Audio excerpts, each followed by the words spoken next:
It's May 24th, 2024. This is pretty much like 9:30 a.m. on a Friday. Cold start. Let's see. I'll keep the door open. My foot is here off the gas, and we'll see without any help. Security off. Very nice cold start. Very nice. The lumpy idle is totally normal on a little performance cam. It's a little bit more aggressive than standard. So this is very nice idle at 1100, 1200. Very normal, very good on the throttle position sensor for no gas. And yeah, sounds fantastic, and so far so good. And then let's just give it some gas and back down where it's supposed to be. So pretty much that's what cold start sounds like on this bad boy. Pioneer single bay touchscreen. And then you got the, I think these guys went out of business, but then I forgot what they were called. I think M-Motion or something, M-Motive. They were heavy duty, high quality metal, spring loaded here for your iPhone or your Android, your mobile device. And so it goes into the little ashtray. So this guy is pretty much, can't get these anymore. They don't make them. You can 3D little plastic ones, but that's good stuff right there. Pioneer in the back for those, and then matching Pioneer medium-sized speakers here, medium small. Sometimes guys put little tweeters here, or very small speakers instead of the air vents. I wanted these nice Mercedes air vents here, so perfect fit there, and so that's why I made that. And if someone doesn't like the little sound insulation around the speakers, they can take that off. This, you can have a better idea on how to get the wiring through. Doesn't bother me on both sides here. KAD short shifter, walnut, dark walnut, MPI Cooper Sport. With the 3 gauges. If you don't have the 3 gauges, you just have a Cooper. You don't have a Cooper Sport. This is all factory interior. As you see, the Mini Cooper Sport, the top of the line leather interior that came with the car, all original. Headliners original. I do have a replacement headliner that would be coming with the car, pretty much like for like. I just was able to pick up an extra. Old, it's been 25 years old, so small fading here and there. I just have an extra, so whenever I would think to get around to it, I was gonna do it. But anyways, the interior knobs are the Patty Locker, the Cooper, whatever the best ones available for the car throughout the car. And as you see, the engine's kind of warming up slowly, and we're at 1,000 RPMs. It's coming down. Still that same little rough idle. That's totally normal for a little aggressive cam, not the standard. You get, a much more power. And so regarding cam, we have Delta cams out of Tacoma. They reground the cam that I had originally, the original MPI with the little slot for the cam position sensor. So a little bit about the car is that Calver ST, Keith Calver out of the UK, his Sport cylinder head, he makes a Super Sport, but then that thing you need a computer to tune that one. The original ECU can still handle the Sport the airflow for the intake and out and exhaust valves and ports. It's ported, polished, bigger valves on the intake and exhaust. His rocker arms I think is 1.3 to 1. This is the best. You don't need to go higher, like 1.4 or 1.5. Those race cars, you know, he has a whole write-up on there why that rocker arm ratio is the best, and you don't need to go more because it's just overkill / you don't get any power out of it. But I'm just rolling out of my garage here, and a little bit of rain, just sprinkling. I usually don't drive this in the rain, but right now we're getting this thing gonna get this thing detailed. So, and it's boom, gears are perfect. The transmission, the gearbox, the shifting, the linkage, all has been fully restored. The transmission has been rebuilt. All the bearings have been replaced that wear, pretty much. Not only that wear, but pretty much all the bearings have been replaced. So all that's left on the car is you know, the gear set, right? The actual gears, and the gears that were worn, I think number 1 or number 2, whatever was replaceable was replaced. The gear selector, the like copper / bronze, I think it's bronze, little wipers the size of your hand. Anyways, the bronze, it's a softer metal, but anyways, it's not copper, it's bronze probably. The gear selector shaft, like there's a little fork that selects your gear, swaps it, you know, to the left, to the right. That has been replaced as well. Pretty much, look, I'm a car enthusiast. This is my dream car. This is my dream car. I no penny was spared, no dollar was spared. Thanks to some Bitcoin, I was able to just spend left and right on every single thing on this car. Been fully rebuilt. The subframe was dropped on the front, on the rear. The axles in the back, the radius arms.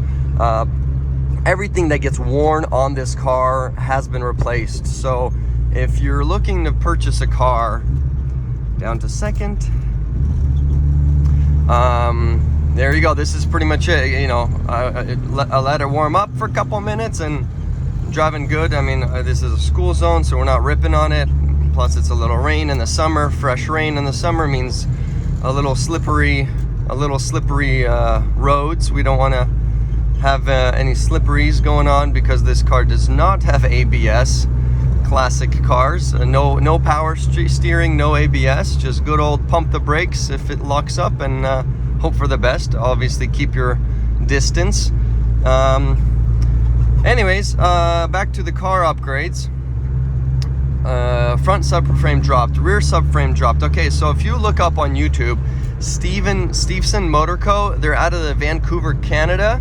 They're a high-end classic mini shop.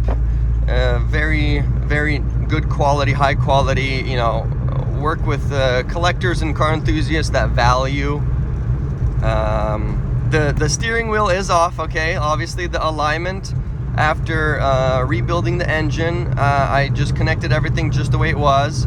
So the steering is, you know, the steering wheel is off. If you let go of the steering wheel, it does not pull. So I mean it pulls to the right a little bit, but I'm not worried about these tires being worn out, because as you will be able to see in the pictures of the listing, I have a full set of brand new top of the line all season tires, Yokohamas. So these tires on this car are the kind of standard cheaper ones, the Nangags or something. But the freaking good stuff, right? The regular stuff is on this car, and I don't care about them because they're halfway through, or maybe have 30%, 40% life left on them. But the brand new set, they're only about 6 months to a year old. I just bought them when prices were good compared to the US dollar and the Great British Pound. So I bought a pair. I knew that after this summer, it would be nice to get those tires replaced if I was to go out on a dry day in the winter. So right now, this rain not affecting me because I am going to get the car detailed. So we're gonna make sure it gets wiped down and dry, and this rain is only until like lunchtime. So it's morning now. Such a long video because we'll be posting a couple parts of these videos on YouTube because that's where we're gonna be able to post this thing. Anyways, as you see,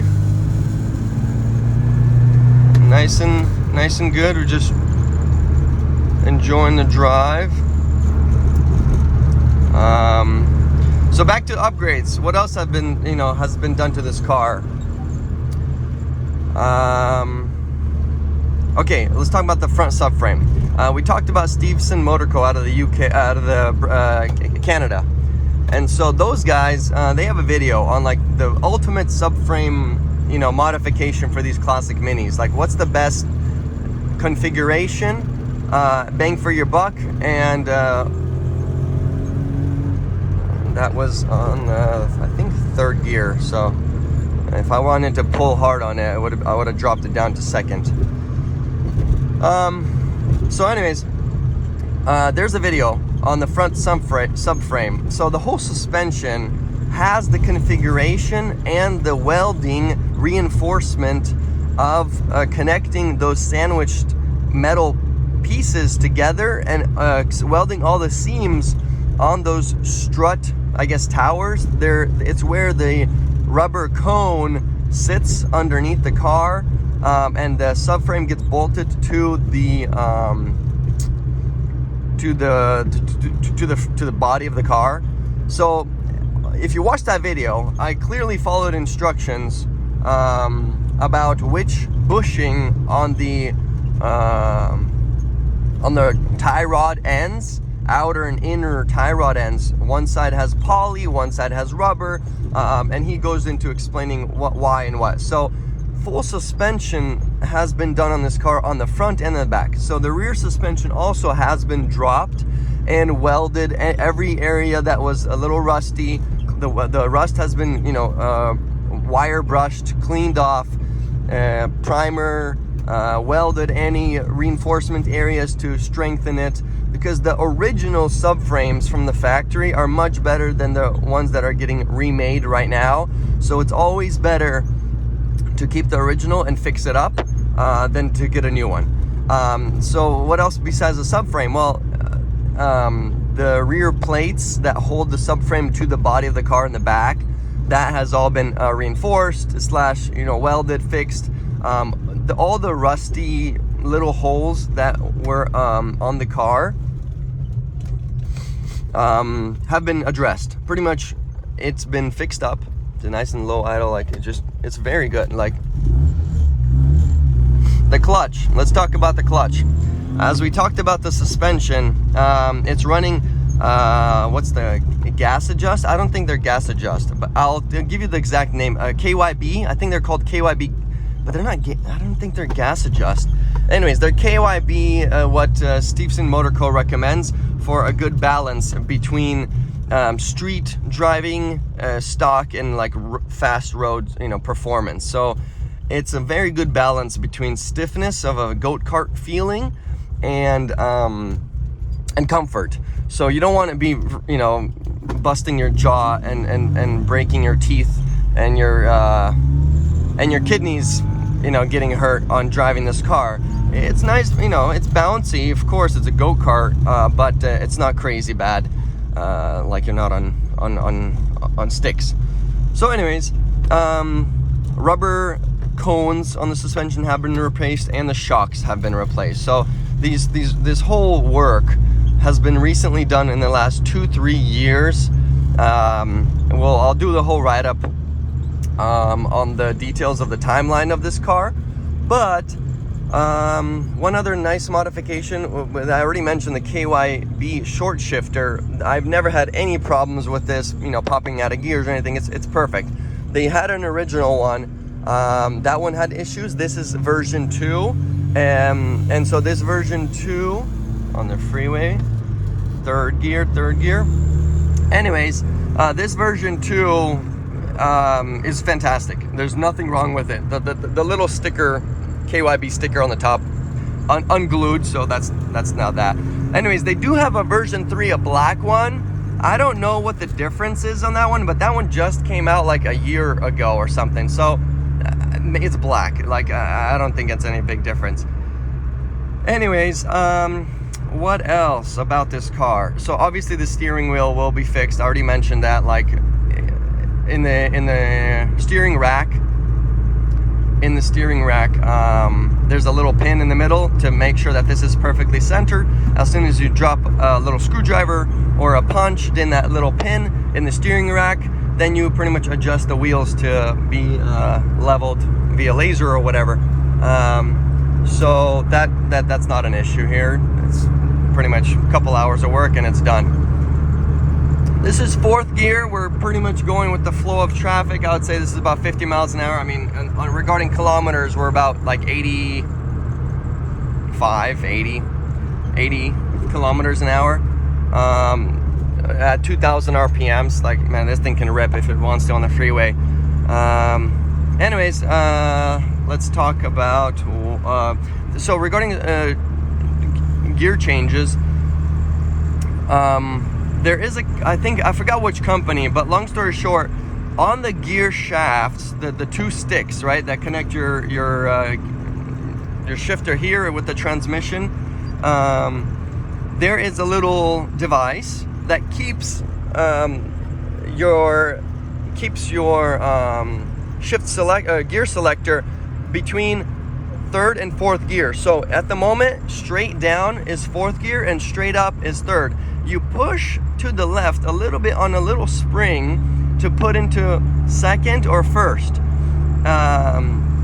as well as when you pull the collar to put into 4th. So long story short, the feeling is not like any other Mini that you would have at the moment with gear shifters. It's crisp and it's not wobbling around like a magic wand that you're finding, you know, and it's just wobbling around in there and you're trying to find those gears. This feels like a nice modern little sports car, just because of that spring, you know, it's a spring selector on the car. I will definitely post all the links to all these items I'm talking about in the link. So let's just part 1 of straight up what's on my head regarding the upgrades on my car. We will do another video a little bit more, but you guys don't need to stick around for me to just drive. And 3rd gear, and we're just kind of halfway flooring it. That's about 4,500 RPMs, and switch it. So we're about flow of traffic. As you see, this car has no problems, absolutely no problems keeping up and enjoying the wonderful Washington I-5 driving. Back to 3rd. All right, guys. Hope to see you soon in the next video.